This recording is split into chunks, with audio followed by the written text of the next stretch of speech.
Hello guys, आज हम पढ़ने वाले हैं इंग्लिश बाल भारती। तो ये मैं चैप्टर नंबर 1 कर लेता हूँ। ये मेरे पास अगर पीडीएफ है, आपको भी अगर चाहिए होगी तो आप ले सकते हो। ये पहला लेसन है अपना, अ टाइम टू बिलीव। तो ये पोयम है। तो ये हम पहला पैराग्राफ शुरू करते हैं। To time to believe is to know that every day is a new beginning.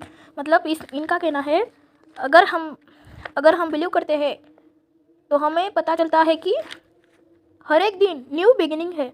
तो उसके बाद is to trust that miracles happen and dreams really do come true. तो ये हमको ट्रस्ट करना है कि मिरेकल्स सच्ची में होते हैं और dreams really do come true, मतलब ड्रीम्स सच्ची में हो जाते हैं।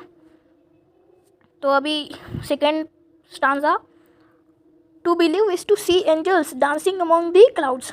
मतलब टू बिलीव मतलब हमें बिलीव करना।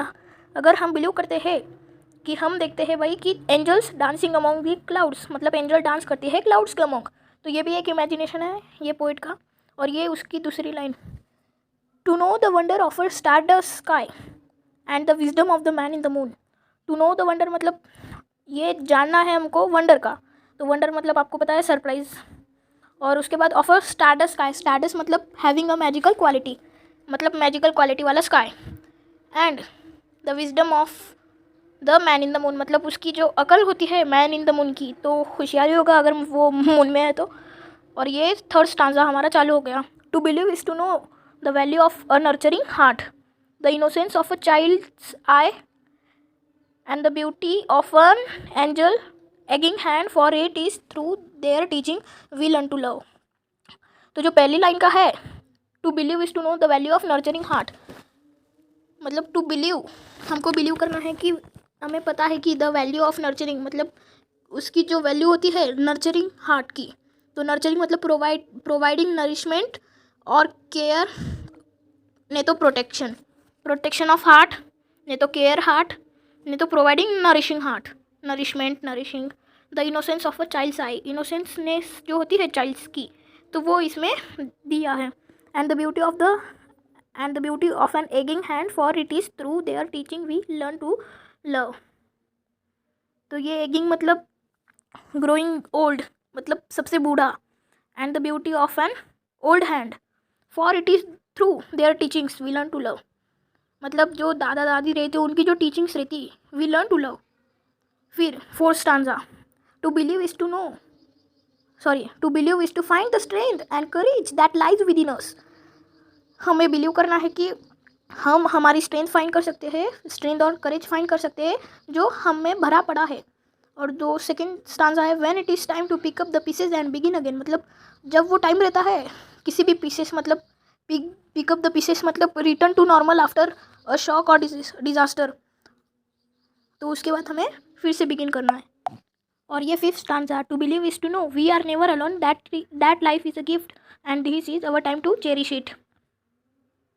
To believe is to know मतलब हमें बिलीव करना है कि हमें पता है वी आर नेवर अलोन मतलब हम कभी भी अकेले नहीं हैं, और life is a gift and this is our time to cherish it. Cherish it मतलब hold something as very dear and of great value.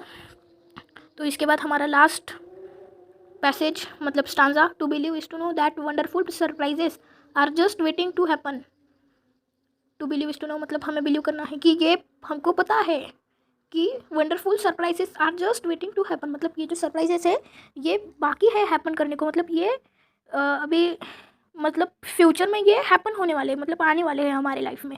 और फिर इसकी दूसरी line, and all our hopes and dreams are within reach if only we believe. मतलब अभी all our hopes and dreams मतलब हमारी जो होप्स होती है और ड्रीम्स होती है आर विद इन रीच मतलब पॉसिबल टू अचीव, मतलब हमारे जो होप्स रहते हैं तो वो हम अचीव कर सकते हैं। और इनका क्या मानना है, if only we believe, if only we believe मतलब जब हम उसमें बिलीव करते हैं, मतलब हम उसमें फेथ करते हैं। और ये पोएम रिटन बाय बीजे मोरबिट्ज़र। तो ये एक बहुत अच्छे पोएट है और ये जो क्वेश्चन आंसर से ये देखो यहाँ पे मीनिंग्स भी दी है। स्टारडस्ट की having a magical quality, nurturing, providing nourishment, care and protection, ageing, growing old, pick up the pieces, return to a normal after a shock और disaster, cherished, hold something as very dear and of great value, within reach, possible to achieve. और ये जो index question है वो भी हम discuss मतलब मैं आपको मेरी नोटबुक से दे दूंगा। ये जो इसके आंसर से वो सारे मैं आपको दे दूंगा। और फिर हम चालू करेंगे हमारा 1.2 Dick Whittington and his cat next episode में, नेक्स्ट क्लास में। तो मतलब इनका मैं आपको एक समरी दे देता हूँ कि पोइट क्या बोलना चाहता है कि हम जब बिलीव करते हैं तो every day is a new beginning. हमें ट्रस्ट करना है कि मिरेकल सच में होते हैं और ड्रीम्स भी really come true. To believe is to see angels dancing among the clouds, मतलब angels dancing among the clouds. ये क्या रियल है क्या नहीं, इमेजिनरी है ये। तो उसके बाद to know the wonder of stardust sky and the wisdom of the man in the moon. ये तो आपको मतलब इतना ईजी पोएम है कि ये आपको मतलब रीड करते ही समझ जाएगा। और इसके मैं क्वेश्चन आंसर आपको दे दूंगा, ये चार्ट वगैरह सब दे दूंगा। ओके, सो बाय गाइस, अगली वीडियो को मिलते हैं और मैं आपको इसकी PDF भी दे दूंगा। सो बाय गाइस, डिस्क्रिप्शन में।